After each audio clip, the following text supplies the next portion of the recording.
President Donald ട്രംപിന് ലോകത്തിന്റെ പലയിടത്തും ആരാധകരുണ്ടാകുമല്ലോ. ഇന്ത്യയിലുമുണ്ട്. ഡൊണാൾഡ് ട്രംപിന്റെ ഓറഞ്ച് നിറമുള്ള തലമുടിയൊക്കെ ഇഷ്ടപ്പെടുന്ന ചിലരെങ്കിലും നമുക്ക് ചുറ്റുമുണ്ടാകും. ട്രംപിന് ആരാധകരുണ്ടാകും. പക്ഷേ കാണാൻ ട്രംപിനെ പോലെ ഉണ്ട് എന്ന് പറഞ്ഞ് ഒരു പോത്തിന് ആരാധകരുണ്ടാകുമോ? നമുക്കൊന്ന് നോക്കാം. ഇപ്പോൾ സ്ക്രീനിൽ കാണുന്ന ആ പോത്തിനെ കണ്ടു നിങ്ങൾ? അമേരിക്കൻ പ്രസിഡന്റ് ഡൊണാൾഡ് ട്രംപിനെ പോലെ ഉണ്ടോ കാണാൻ? ആളുള്ളത് ബംഗ്ലാദേശിലാണ്. അപൂർവമായി കാണപ്പെടുന്ന ആൽബിനോ ഇനത്തിലുള്ളതാണ്.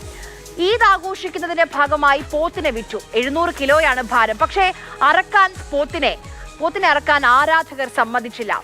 ആഭ്യന്തര മന്ത്രാലയത്തിന് വിഷയത്തിൽ ഇടപെടേണ്ടി വന്നു. പണം മുടക്കിയ ആൾക്ക് സർക്കാർ തന്നെ, ഭരണകൂടം തന്നെ ആ പണം തിരികെ നൽകി. ധാക്കയിലെ ദേശീയ മ്യൂസിയത്തിലേക്ക് ഇപ്പോൾ മാറ്റിയിരിക്കുകയാണ് ഈ പോത്തിനെ. അമേരിക്കൻ പ്രസിഡന്റുമായി സാമ്യമുണ്ട് എന്ന് കണ്ട് ഡൊണാൾഡ് ട്രംപ് എന്ന് ഓമന പേരിട്ടു. അതാണ് ഇന്ന് ഈ പോത്തിന്റെ ജീവൻ രക്ഷപ്പെടാനുള്ള കാരണം. അല്ലെങ്കിൽ ഇന്ന് ബിരിയാണി ആയേനെ.